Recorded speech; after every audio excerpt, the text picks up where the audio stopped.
150 करोड़ की आबादी वाला देश, हर 5वां शख्स 25 साल से कम उम्र का, यानी नौकरियों के लिए तैयार एक बड़ी आबादी। हम लोग को बताइए सर, कहाँ जॉब मिलेगा? 5,000 का जॉब नहीं कोई देता है। हम लोग का लास्ट ऑप्शन वही है, सरकारी नौकरी। मेरे घर वाले भी बोलते हैं कब आओगे कब आओगे, क्योंकि मुझे डर लगता है कि घर जाऊंगा। ये बताओ कि 7 लाख नौकरियां देश के प्रधानमंत्री और भाजपा तुमको क्यों नहीं दे रही है? तुमको क्यों बेरोजगार बना के रखी है? यानी नौकरियों के लिए तैयार एक बड़ी आबादी। लेकिन नौकरियों से कम नहीं, इसके भारत में जॉब्स की सख्त कमी है। आपने कभी सोचा है जब एक ग्रेजुएट लड़का अपने गांव या छोटे शहर में जॉब के लिए निकलता है तो उसके पास कितने ऑप्शंस होते हैं? बैंक एग्जाम्स, सरकारी नौकरी या फिर किसी फैक्ट्री में मिनिमम वेज पे काम। और जब ये सब फेल हो जाता है तो उस लड़के का सिर्फ सपना नहीं टूटता बल्कि कॉन्फिडेंस तक टूट जाता है।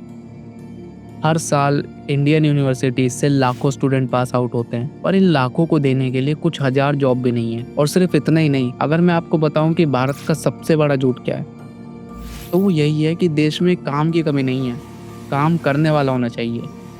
अब ये लाइन बचपन से हमें इतनी बार बोली गई है कि लोगों ने इसे ही सच मान लिया है, पर ग्राउंड रियलिटी कुछ और ही कहती है।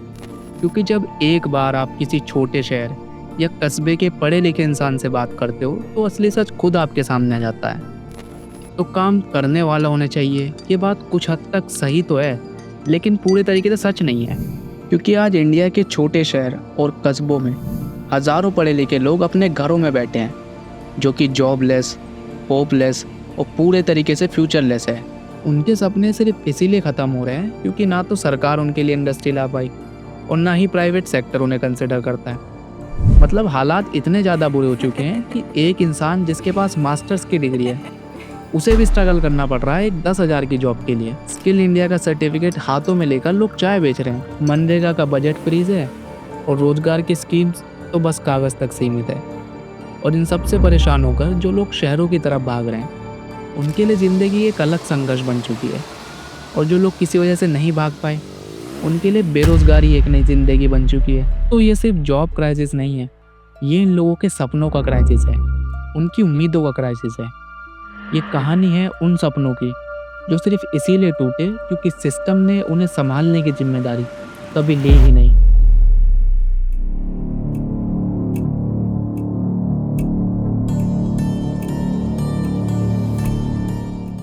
सोचिए, एक छोटा सा शहर है धर्मपुर, एक ऐसा शहर जहां लोगों के चेहरों पर अब भी सपने होते हैं, लेकिन बेरोजगारी की वजह से यही सपने अब धुंधले हो चुके हैं। लेकिन एक वक्त था जब धर्मपुर भी बाकी शहर जैसा था। बाजारों में रौनक रहती थी, लोगों में उम्मीद थी कि यहाँ भी कभी फैक्ट्री या कंपनी लगेगी, कोई IT पार्क बनेगा और जो बच्चे पढ़ाई के लिए बड़े शहरों में गए हैं वो वापस आकर अपने शहर में नौकरी कर सकेंगे। लेकिन आज इसी शहर में जो सुबह का अखबार आता है उसमें सबसे ज़्यादा चर्चा बस बेरोजगारी की होती है। अब आपको लगता होगा कि ये सिर्फ धर्मपुर की कहानी है, तो ऐसा नहीं है। ये भारत के हजारों छोटे शहरों की असली तस्वीर है। पर सवाल यही है कि ऐसा हुआ क्यों कोई भी इंडस्ट्री छोटे शहरों में नहीं आना चाहती? आखिर इन सब चीज़ों के पीछे कारण क्या है? एक बार शुरू से जानने की कोशिश करते हैं और सारी चीज़ें डिटेल में देखते हैं। तो 1947 में देश आज़ाद होने के बाद इंडिया ने इंडस्ट्रियल डेवलपमेंट शुरू किया, जिसमें मोस्टली जो फोकस किया गया वो दिल्ली, मुंबई और कोलकाता जैसे शहरों पे था, क्योंकि यहीं पोर्ट्स थे, रेलवे लाइंस थी और ऑलरेडी एक ब्रिटिश एरा इंफ्रास्ट्रक्चर था। यहाँ तक कि पॉलिटिकल और इकोनॉमिक पावर भी यहीं कॉन्सेंट्रेटेड थी। तो नेचुरली फैक्ट्रीज भी यहीं बनी, हाईवेज भी यहीं बनाए गए और जो बाकी रिसोर्सेज थे वो भी मेट्रो एरियाज़ के आसपास ही खर्च हो गए। और धर्मपुर जैसे शहर, वहाँ सिर्फ एक पुरानी टेक्सटाइल मिली और वो भी 2012 में बंद हो गई थी। तो ये सब शहर तब भी पीछे छूट गए थे और आज भी। लेकिन बात सिर्फ हिस्ट्री तक सीमित नहीं है, आज भी फिजिकल इंफ्रास्ट्रक्चर की कंडीशन इतनी ज़्यादा ख़राब है कि कोई भी बिजनेस अगर छोटे शहरों में आना चाहे तो वो 2 बार सोचेगा आने से पहले। अब एक ऐसा शहर जहाँ रॉ मटेरियल जल्दी आ जाए, जहाँ बिजली 24/7 हो, स्किल्ड लेबर हो और जहाँ से माल जल्दी एक्सपोर्ट हो जाए, तो जहाँ कंपनीज और फैक्ट्री को ये सब सुविधा मिलेगी तो नेचुरली वो भी ऐसी ही जगह को चूज़ करेगी। लेकिन वहीं पर छोटे शहर या गांव आते हैं जहाँ रोड्स तो है पर गड्ढों से भरे हुए। नीति आयोग की 2022 की रिपोर्ट के हिसाब से छोटे गांव या शहरों में सिर्फ 50% रोड्स ही ऑल वेदर रोड्स हैं। बारिश आए तो पूरी ट्रांसपोर्ट रुक जाती है। तो आप खुद ही सोचिए, अगर ऐसी जगह फैक्ट्री लगा भी दी तो रॉ मटेरियल लाने फैक्ट्री को सबसे ज़्यादा भारी पड़ जाएगा। और ऐसा ही कुछ हाल बिजली का भी है।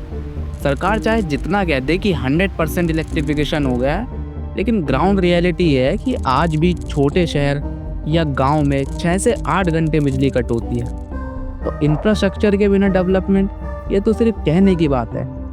अब आप खुद सोचिए, अगर इंफ्रास्ट्रक्चर इतना पुअर होगा और कोई सुविधा नहीं होगी तो क्या कोई भी कंपनी ऐसी जगह आना पसंद करेगी? और जब कंपनीज नहीं आएगी तो जॉब क्रिएशन कहाँ से होगी? और जॉब्स नहीं होगी तो यूथ तो माइग्रेट करेगा ही बड़े शहरों की तरफ। तो ये एक साइकिल सा बन चुका है जिससे सिर्फ इकोनॉमिक नहीं बल्कि सोशल इम्पैक्ट भी पड़ता है। जहाँ टैलेंट है वहाँ इंफ्रास्ट्रक्चर नहीं है, और जहाँ इंफ्रास्ट्रक्चर है तो वहाँ टैलेंट खुद चला जाता है।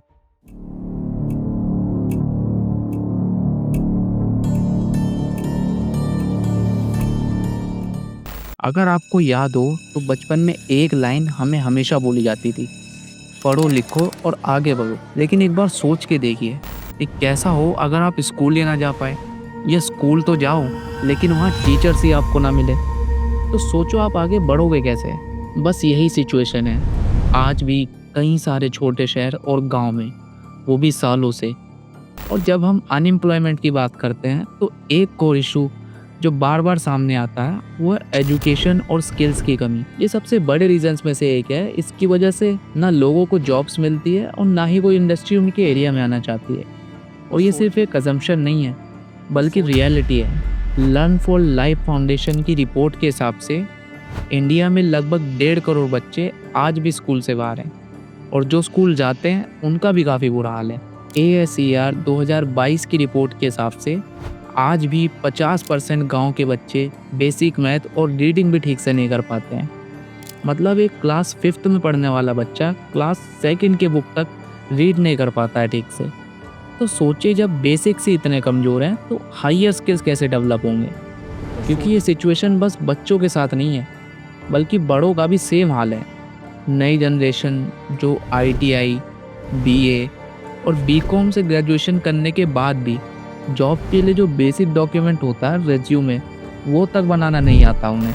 एग्जाम्पल के लिए, अगर एक IT कंपनी चाह कर भी किसी छोटे शहर या गांव में ऑफिस खोलती है तो उसे अपने लिए ट्रेंड इंजीनियर ढूंढना ही मुश्किल हो जाएगा, क्योंकि जो स्किल्ड और टैलेंटेड है वो तो पहले ही बड़े शहर में जाकर सेटल हो चुके हैं, और जो नहीं जा पाए वो अब किसी ना किसी तरीके से अपना गुजारा कर रहे हैं। लेकिन उनकी ज़रूरत किसी कंपनी को नहीं है, क्योंकि उनके पास कोई एडवांस स्किल नहीं है। अब गवर्नमेंट ने इसके लिए जो स्किल इंडिया मिशन शुरू किया था वो एक अच्छी कोशिश थी, लेकिन इसका एग्जीक्यूशन ग्राउंड लेवल पे बुरी तरीके से फेल हुआ था।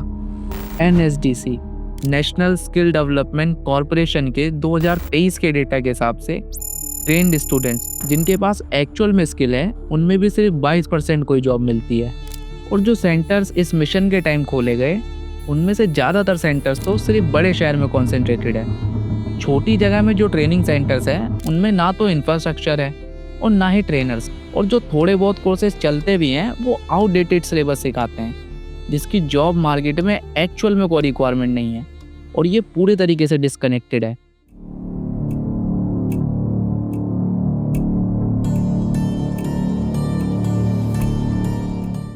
सोचिए, एक लड़का है जिसका नाम है अंकित, और वो एक छोटे से शहर में रहता है। पेंडेमिक के वक्त अंकित का स्कूल बंद हो गया और टीचर्स ने उसे बोला कि बेटा ऑनलाइन क्लासेस ज्वाइन करो, जूम डाउनलोड करो, व्हाट्सएप ग्रुप ज्वाइन करो और हर हफ्ते असाइनमेंट भेजो। पर अंकित के घर में ना तो स्मार्टफोन है और ना ही इंटरनेट कनेक्शन। घर में जो एक फ़ोन है वो भी उसके पापा के पास रहता है, जो सुबह 9 बजे निकल जाते हैं और फिर देर रात घर वापस आते हैं। और अंकित के एरिया में इंटरनेट स्पीड इतनी ज़्यादा स्लो है कि एक नॉर्मल यूट्यूब वीडियो भी 5 मिनट लेती है बफर होने में, और इसे ही कहते हैं डिजिटल डिवाइड। अब आसान भाषा में अगर मैं आपको डिजिटल डिवाइड का मतलब समझाऊं तो टेक्नोलॉजी और इंटरनेट एक्सेस का अनइक्वल होना। जहां कुछ लोगों के पास हाई इंटरनेट स्पीड है वहीं कुछ लोगों के पास इंटरनेट स्पीड तो दूर की बात है बल्कि प्रॉपर इंटरनेट तक नहीं है। जहां कुछ लोग डिजिटली कनेक्टेड है और वहीं कुछ लोग बहुत ज़्यादा पीछे हैं। ट्राई 2023 की रिपोर्ट के हिसाब से सिर्फ 34% गाँव के इलाकों में इंटरनेट और ब्रॉडबैंड कनेक्शन है, और वहीं शहरी इलाकों में ये 80% से भी ज़्यादा है। NSO नेशनल स्टैटिस्टिकल ऑफिस के सर्वे के हिसाब से सिर्फ 24% गांव के घरों में इंटरनेट है और 11% स्टूडेंट ऐसे थे जो पेंडेमिक के वक्त ऑनलाइन क्लासेस अटेंड कर पाते थे। अब इसका कितना ज़्यादा इम्पैक्ट हुआ एजुकेशन पे, एक बार वो जानते हैं। जब शहरों के बच्चे coding classes, virtual labs, Byju's और अनअकैडमी जैसे प्लेटफॉर्म से पढ़ाई कर रहे थे, वहीं गांव के बच्चे पिछले साल के नोट से काम चला रहे थे। ट्राई की रिपोर्ट के हिसाब से 1 करोड़ लड़कियां पेंडेमिक के बाद स्कूल ही वापस नहीं गई। एक बार सोच के देखिए उन लड़कियों पे मेंटल प्रेशर कितना ज़्यादा होगा कि उन्हें पढ़ाई छोड़ना ही सबसे आसान रास्ता लगा। आज के ज़माने में एजुकेशन का गेट तभी खुलता है जब आप डिजिटल दुनिया में हो। कॉलेज एप्लीकेशंस ऑनलाइन होते हैं, एग्ज़ाम्स तक ऑनलाइन हो रहे हैं, CUT, JEE mock test, certifications, internships, यहाँ तक कि जॉब्स भी सब डिजिटल प्लेटफॉर्म पे शिफ्ट हो चुकी है। और ये डिजिटल डिवाइड अगर ख़त्म नहीं हुआ तो भारत के छोटे शहर और गांव के बच्चे सिर्फ देखते रह जाएंगे कि कैसे दुनिया आगे बढ़ रही है और वो वहीं के वहीं है।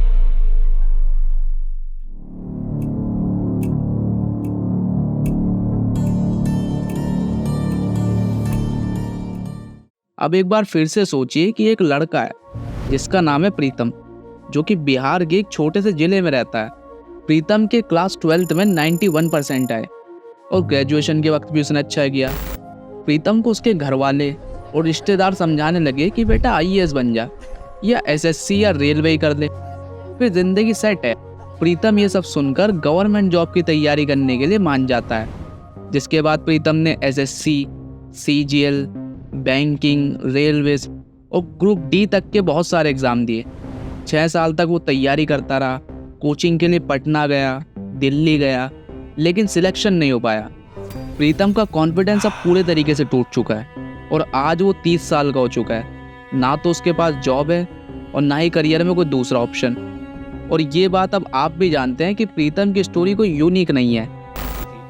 क्या सपने देखते थे सर कि मैं एक दिन पदाधिकारी बनूंगा, समय पर एडवर्टाइजमेंट आएगी, समय पर वैकेंसी क्लियर होगी, हम भी नौकरी में आएंगे। लेकिन हमने क्या किया सर, डिग्री लेते गया, 1 by 1 डिग्री लेते गया, क्योंकि देखिए एग्ज़ाम नहीं हो रही थी, तैयारी कर रहा है, सिलेबस बदल रहे हैं, एग्ज़ाम कर रहे हैं, तैयारी कर रहे हैं। और मैंने अलग अलग डिग्री लिया, जैसे कि MSc किया, M.Ed किया, मैंने MA इन खोटा, लास्ट में ट्राइबल लैंग्वेज में किया, B.Ed किया, CTET क्वालिफाइड किया, नेट क्वालिफाइड करने के बाद। क्योंकि सेम यही कहानी है लाखों बच्चों की जो सिर्फ एक गवर्नमेंट जॉब के चक्कर में सालों बर्बाद करके बैठे हैं। अगर आप कभी दिल्ली के मुखर्जी नगर भी जाके देखते हैं तो आपको पता चलेगा कि वहाँ कैसे लाखों बच्चे एक सरकारी नौकरी के लिए अपनी जवानी, एज, परिवार सब कुछ सेक्रीफाइस करके बैठे हैं।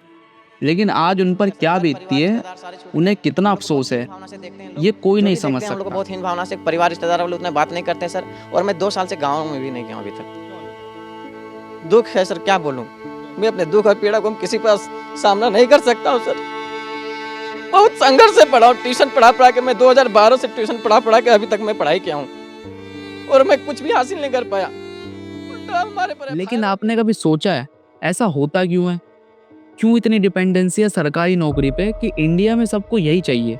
क्योंकि गवर्नमेंट जॉब का मतलब है पक्का फ्यूचर, मेहनत कम और सैलरी ज़्यादा, और रिटायरमेंट के बेनिफिट वो अलग।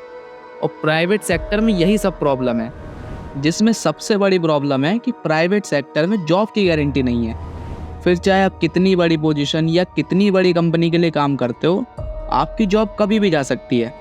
और दूसरा रीज़न ये भी है कि इंडिया शायद वर्ल्ड की इकलौती कंट्री होगी जहाँ गवर्नमेंट जॉब का अलग ही स्टेटस है।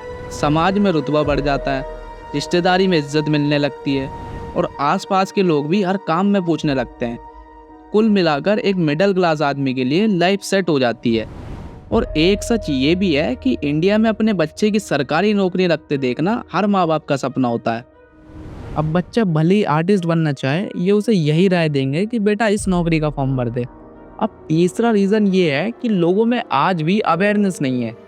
Private sector, startups, freelancing, gig company और रिमोट जॉब्स, ये सब सिर्फ बड़े शहरों तक सीमित है। छोटी जगहों में करियर ऑप्शन के नाम पे जो नॉलेज है वो सिर्फ टीचर, पुलिस, बैंक, रेलवेज या आर्मी, बस यहीं तक सीमित है। डिजिटल मार्केटिंग, कोडिंग और एंटरप्रेन्योरशिप जैसी फील्ड को वो कुछ समझते ही नहीं है कि ये भी किया जा सकता है। लेकिन अगर मैं आपको डेटा का सच बताऊं तो CMI 2023 की रिपोर्ट के हिसाब से इंडिया के टोटल एम्प्लॉयड लोगों में सिर्फ 4% लोग ही सरकारी नौकरी में हैं। फिर भी हर साल SSC की एक पोस्ट आते ही 15-20 लाख लोग अप्लाई कर देते हैं और रेलवे की एक ग्रुप डी पोस्ट के लिए 2 करोड़ से ज़्यादा एप्लीकेशन आती हैं। और कई बार तो एप्लीकेशन इतनी ज़्यादा हो जाती है कि एक पोस्ट जो क्लर्क की थी उसके लिए भी पढ़े लिखे और ग्रेजुएटेड सब फॉर्म भर देते हैं इस उम्मीद में कि कहीं तो नौकरी लग जाए। पर होता क्या है, इतनी सारी एप्लीकेशन की वजह से एंड में वैकेंसी कैंसिल हो जाती है और किसी के हाथ कुछ नहीं लगता।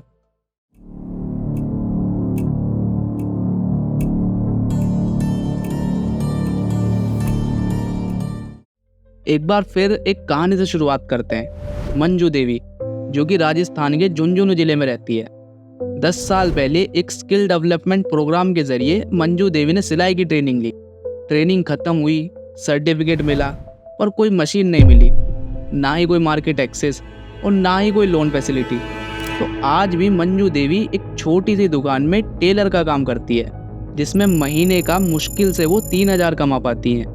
और जैसा कि मैंने पहले भी कहा था, मंजू देवी की कहानी भी कोई अकेली नहीं है, बल्कि देश के कोने कोने में हज़ारों युवा और औरतें ऐसी स्कीम्स में पार्टिसिपेट करते हैं जिनका इम्पैक्ट सिर्फ एक कागज़ तक सीमित होता है। अब गवर्नमेंट ऐसी बहुत सारी पॉलिसीज़ बनाती तो है, पर एग्जीक्यूशन पे कभी सही से काम नहीं होता। हर सरकार अपने नाम से स्कीम चलाती है, जैसे skill India, make in India, startup India, digital India, लेकिन इनमें से बहुत सारी स्कीम्स तो अनाउंसमेंट से आगे नहीं बढ़ पाती। एग्जाम्पल के लिए स्किल इंडिया के तहत 40 करोड़ लोगों को 2022 तक ट्रेन करना था, लेकिन मिनिस्ट्री ऑफ स्किल डेवलपमेंट के 2023 के डेटा के हिसाब से अब तक सिर्फ 3 करोड़ के आसपास लोगों को ही फॉर्मल ट्रेनिंग दी गई है। पर सिर्फ ये प्रॉब्लम नहीं है, बल्कि इससे भी बड़ी प्रॉब्लम ये है कि सारी पॉलिसीज सिर्फ दिल्ली और मुंबई जैसी मेट्रो सिटीज़ की फोकस से बनाई जाती है।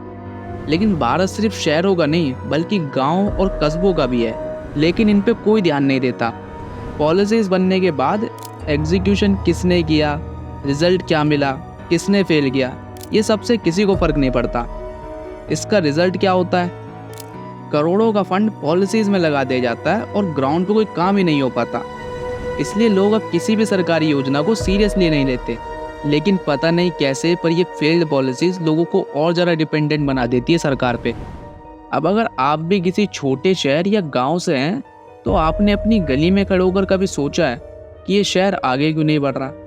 एक तरफ लोगों का सपना है सिविल सर्वेंट बनने का, टीचर बनने का और अपना बिजनेस शुरू करने का, पर वहीं दूसरी तरफ सिर्फ रुकावट और निराशा है। और सबसे बड़ी प्रॉब्लम तो ये है कि कई लोग सच में काबिल हैं, लेकिन उन्हें मौका नहीं मिलता काम करने का। इंफ्रास्ट्रक्चर की कमी ने हर इन्वेस्टर को यहाँ से दूर कर दिया है। सड़क हो, बिजली हो या फिर पानी, ये सब कुछ या तो आधा है या कभी था ही नहीं।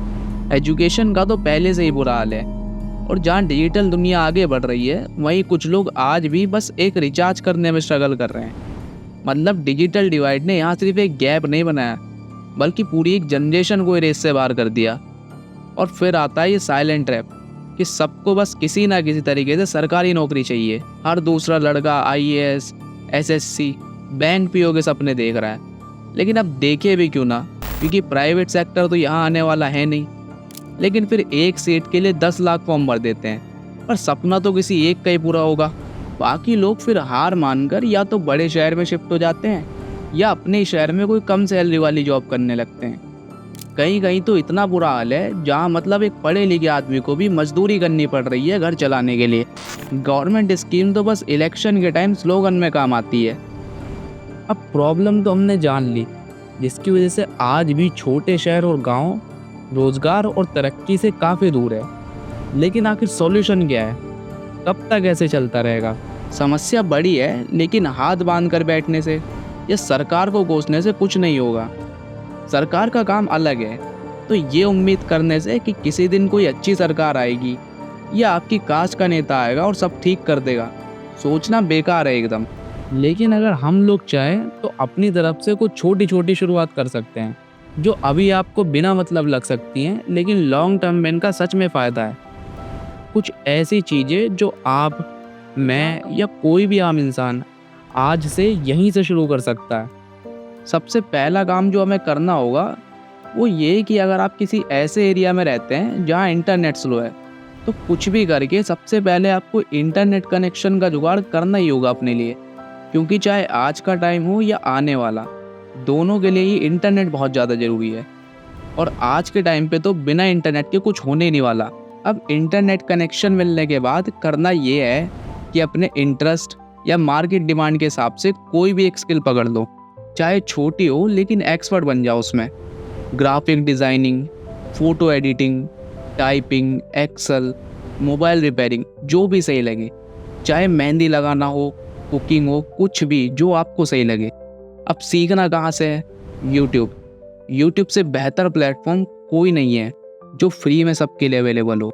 आपको चाहे कुछ भी सीखना हो, कोई सी भी स्किल हो, बस एक बार यूट्यूब पे सर्च करो और कंटेंट भरा पड़ा है उससे रिलेटेड, इतना कि आप सीखते सीखते थक जाओगे पर वो कंटेंट ख़त्म नहीं होगा।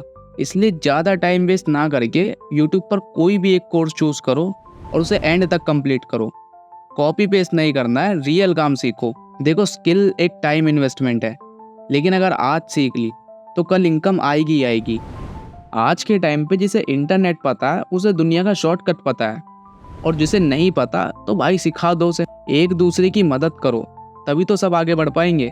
और दूसरी बात यह है कि सरकार से पंगा मत लो, उससे काम निकालना सीखो, क्योंकि सरकार की हर स्कीम बेकार नहीं होती। कुछ स्कीम से सच में काफ़ी लोगों को फ़ायदा हुआ, इसलिए ऐसी स्कीम का फॉर्म भर दिया करो और फॉलो अप भी करो। बस भरोसे मत बैठो। और अगर आपको लगता है कि आप में भी कोई टैलेंट है तो आप भी एक यूट्यूब चैनल खोल लो। बहुत सारे लोग जो छोटे शहर और गांव में रहते हैं वो यूट्यूब की वजह से आज काफ़ी आगे निकल चुके हैं। तो आप भी ऐसा कर सकते हो अगर आपको लगता है आप में कुछ खास है। बस कंसिस्टेंट रहो और खुद पे भरोसा रखो, एक दिन आप कुछ ना कुछ बड़ा कर ही लोगे।